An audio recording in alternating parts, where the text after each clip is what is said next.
Washington just witnessed a tense exchange that put a nominee's credibility directly under the microscope.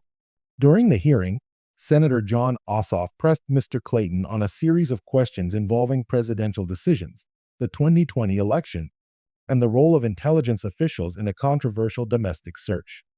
What started as a straightforward discussion about the obligation to be honest and forthright quickly turned into a confrontation over answers Clayton repeatedly declined to give directly. Ossoff pushed for a simple answer about who won the 2020 presidential election. Clayton refused to provide the answer Ossoff was demanding, insisting that he had already answered.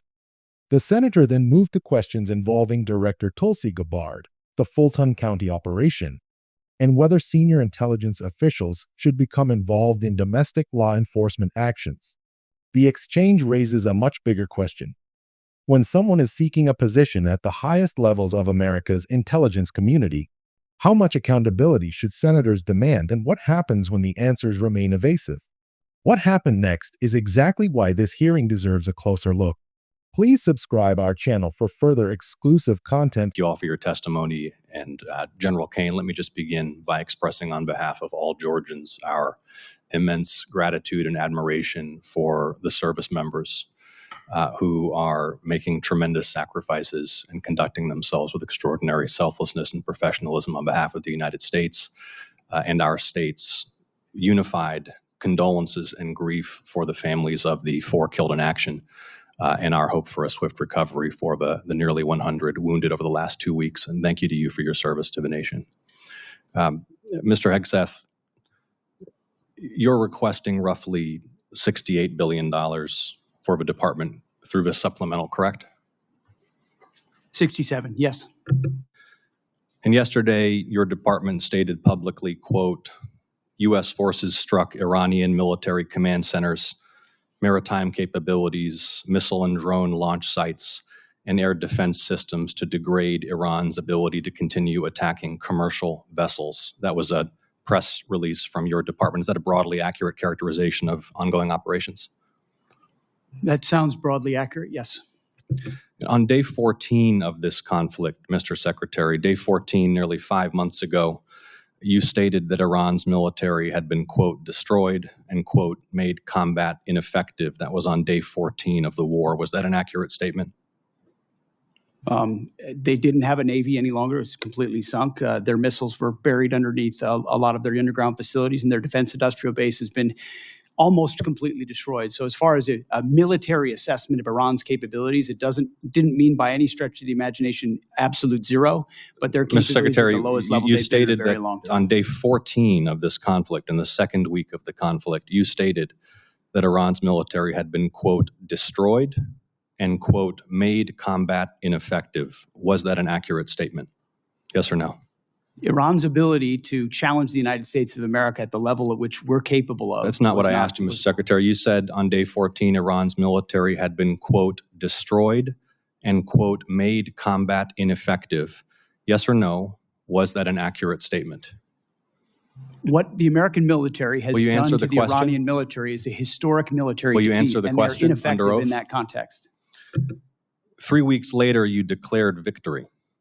That was now nearly 4 months ago. 3 weeks after you'd already said Iran's military was destroyed and combat ineffective, you said, quote, Operation Epic Fury was a historic and overwhelming victory.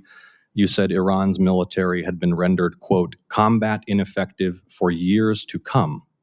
And you stated we had, quote, achieved every single objective. Were those accurate statements? It certainly was, on behalf of the men and women in uniform, a historic military victory over Iran. Had Iran's military been rendered, quote, combat ineffective for years to come? That was a statement that you made 4 months ago. They had 160 naval vessels you need in to the answer Blue Water the questions, Navy, Mr. and they're gone. Secretary. Their Air Force you is said 4 months completely ago. combat ineffective, and they don't have a defense industrial base. Excuse so me, describe Mr. to me a Secretary. country that doesn't have an Air Force, a Navy, or a defense industrial base, Mr. and I will describe Secretary. to you a country that does not have an effective Mr. military. Secretary, you It can stated- lob missiles. Mr. Secretary, you stated missiles, 4 but it's months not a ago combat-effective that Iran's military. military had been rendered, quote, combat ineffective for years to come. Has Iran's military been, for the last 4 months, combat ineffective? It's been set back not just years, but likely decades. You considering stated it we had, can't quote, build at the level it did before and not you even stated close. It we doesn't had, mean it quote, doesn't have capabilities. Mr. Secretary, you stated we had, quote, achieved every single objective. Was that an accurate statement 4 months ago? The main objective of this was to ensure that Iran never gets a nuclear weapon. Their main sites were obliterated. We're watching over them, and we're holding that issue. If they don't give them up at the table, there's other ways we can take them away. Early in the conflict Iran will on never day have a 3, nuclear Mr. weapon. Secretary, early in the conflict, day 3, you said one of those core objectives was to, quote, destroy the missile threat. And as you restated on day 5, to, quote, obliterate Iran's missiles and drones. Those were clearly and repeatedly stated core objectives of the campaign, which 4 months ago you declared had been completed victoriously with every single objective achieved. Were those objectives achieved 4 months ago?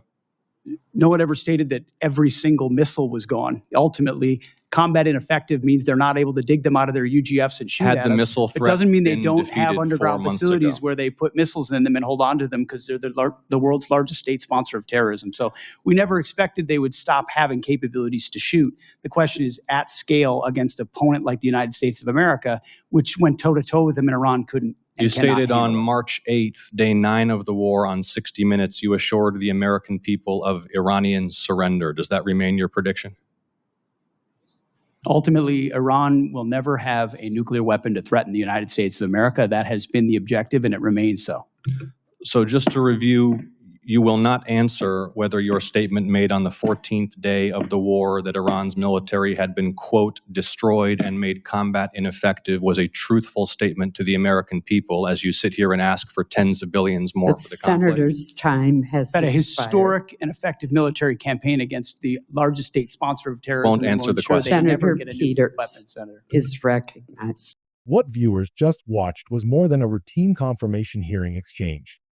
It was a test of how a nominee responds when a senator moves from broad principles to questions that demand clear, direct answers. Senator John Ossoff began by establishing a standard that sounds straightforward. Anyone appearing before the committee has an obligation to be honest and forthright. Mr. Clayton agreed with that principle. But Ossoff then used that admission as the foundation for a series of increasingly pointed questions. The first major issue involved the case of Juan Orlando Hernandez. Ossoff asked whether the president had pardoned a convicted narcotics trafficker. According to the exchange, Clayton eventually answered yes. That answer mattered because it demonstrated the contrast Ossoff was building throughout the questioning. On one issue, the senator was able to press until he received a direct response. On another, involving the 2020 presidential election, the same approach produced a very different result. Ossoff repeatedly asked one basic question: who won the 2020 presidential election? Clayton declined to provide the direct answer Ossoff was demanding. Instead, he repeatedly maintained that he had already answered the question. That became the central confrontation. Ossoff argued that the refusal was inconsistent with the obligation to be honest and forthright. Clayton pushed back, saying he had answered and accusing the senator of trying to engage in what he called theater. The significance of this exchange is not simply partisan disagreement. Confirmation hearings are designed to allow senators to evaluate whether nominees are prepared to exercise authority, follow the law, and provide credible testimony. When a nominee refuses to answer a question that senators consider fundamental, the disagreement can quickly become a question of judgment and credibility. And that is exactly where Ossoff took the questioning.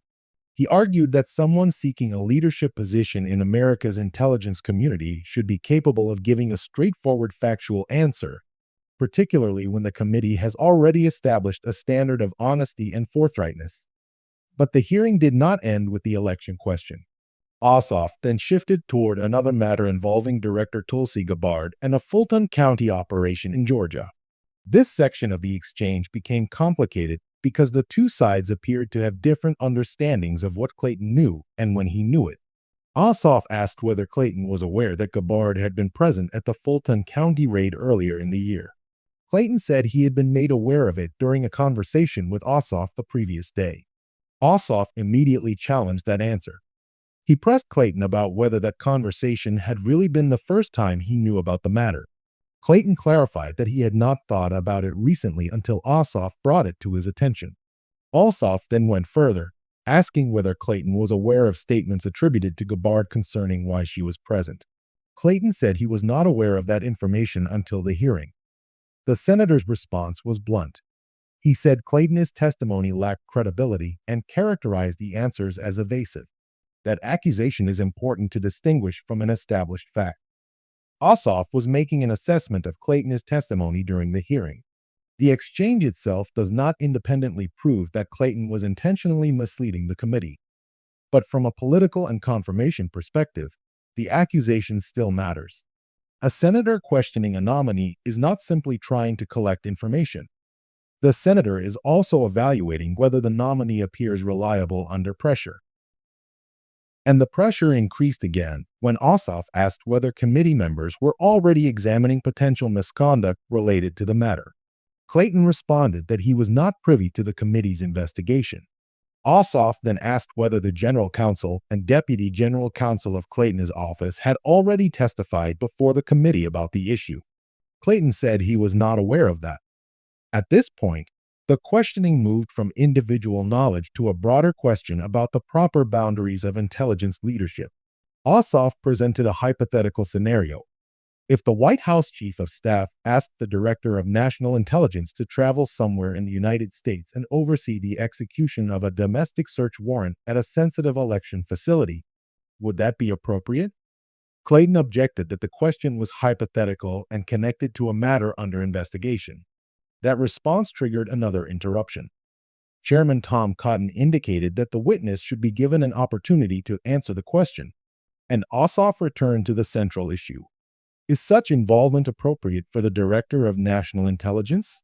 Clayton again declined to give a simple yes or no answer, explaining that the question concerned a matter under investigation. And this is where the hearing reveals a fundamental tension. From the senator's perspective, the issue is accountability. If an intelligence official could potentially become involved in a domestic law enforcement action involving an election facility, senators want to know where the boundaries are. From the nominee's perspective, answering a question about an ongoing investigation may create a different problem. A witness may believe that discussing the circumstances publicly could interfere with an investigation or require conclusions before all the facts are established. That tension between transparency and investigative confidentiality is one of the most important themes in the exchange. There is also a second layer: institutional independence. The Director of National Intelligence occupies a position connected to America's intelligence community, while domestic search warrants and election-related investigations can involve sensitive legal and law enforcement questions. That is why the hypothetical raised by Ossoff is significant even without assuming that every allegation or implication in the exchange has been proven. The broader question is where the lines should be drawn between political leadership, intelligence officials, and domestic law enforcement. The confrontation also demonstrates why confirmation hearings can become so politically explosive. A nominee may believe that refusing to answer protects an investigation or avoids entering a political argument. A senator may interpret the same refusal as evidence that the nominee is unwilling to provide the committee with straightforward answers. The same words can therefore produce two completely different interpretations. For Ossoff, the repeated refusals became evidence supporting his argument that Clayton was being evasive. For Clayton, the exchange was an opportunity to insist that he had already answered and that some questions required more context than a simple yes or no response. What viewers should take away is that the most important part of this hearing may not be any single sentence. It is the pattern. One side repeatedly demanded direct answers. The other repeatedly resisted questions it considered misleading, hypothetical, or connected to matters under investigation. That created a confrontation over something bigger than politics. What does accountability actually look like when a powerful government nominee is questioned in public? The answer to that question ultimately rests with the senators evaluating the nomination, the evidence presented to them, and the standards they apply to the nominee. But one thing is clear from this exchange.